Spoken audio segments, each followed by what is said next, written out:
Okay, Assalamualaikum warahmatullahi wabarakatuh. Good morning, good afternoon, and good night to everyone. Hope you are doing well and healthy. So before I start my IVC CCUS final assignment, let me introduce myself to you. My name is Ziad Farikunadi.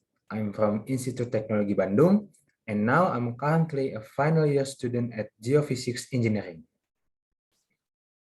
Okay, so for this IVC CCUS final assignment, we are going to discuss about how CCUS could be promoted in your country, which in this case is how CCUS could be promoted in our country, which is Indonesia. Well, before we can find out how CCUS can be promoted in Indonesia, the first thing we have to know is what CCUS is, the current CO2 emissions condition globally and in Indonesia. What is CCUS? Carbon capture, utilization, and storage, or CCUS, refers to a suite of technologies that can play an important and diverse role in meeting global energy and climate goals. CCUS involves the capture of CO2 from large portion sources, including power generation or industrial facilities that use either fossil fuels or biomass for fuel. The CO2 can be also captured directly from the atmosphere. If not being used on site, the captured CO2 is compressed and transported by pipeline, ship, rail, or truck to be used in a range of applications or injected into deep geological formation, including depleted oil and gas reservoir or saline formations, which trap the CO2 for permanent storage. Why CCUS? The first one, CO2 emission is a global problem that must be solved by the global community together. And the second one, IEA in its 2020 Energy Technology Perspective highlighted CCUS as one of its key pillars towards net zero emission. CCUS has gained a momentum in 2020s as new incentives and climate targets have been set by countries around the world. CCUS projects are also multiplying in number and monetary value since the last decade. Global CCUS projects are on the growth, not only in Europe and US, but also in Middle East, Asia, and Australia. So now, why CCUS is important in Indonesia? Indonesia's commitment on climate change. It has been presented by our president, Mr. Joko Widodo, in COP21 in Paris on 2015.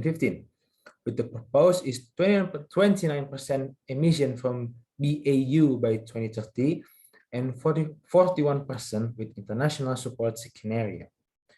And the second one, Indonesia is planning for progressions towards net zero emission in 2060 based on the NDC or National Determined Contribution document submitted in 2021.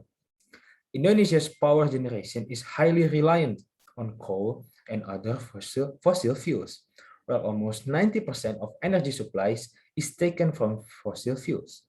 This means that Indonesia's plan to reduce CO2 emission will be related to CCUS or CCS or CCUS. And then CCUS potential in Indonesia. First one, studies performed by CCUS ITB has indicated several potential CO2 sinks in Indonesia that have potential to become storage medium in the long term. And then many new proven gas fields are yet to be produced, many with high CO2 content. Many oil and gas fields in natural depletion phase need tertiary recovery.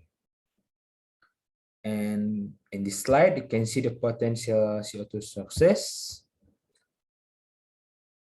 As in here, you also can see potential CO2 sources in Indonesia in several islands.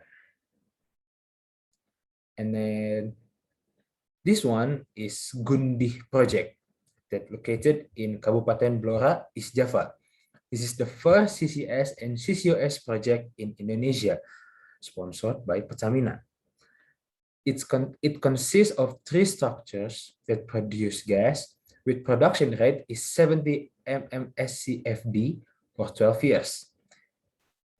The Gundi project began study from 2012 with SATREP's project, ADBTA, Royal Norwegian Embassy, and many more.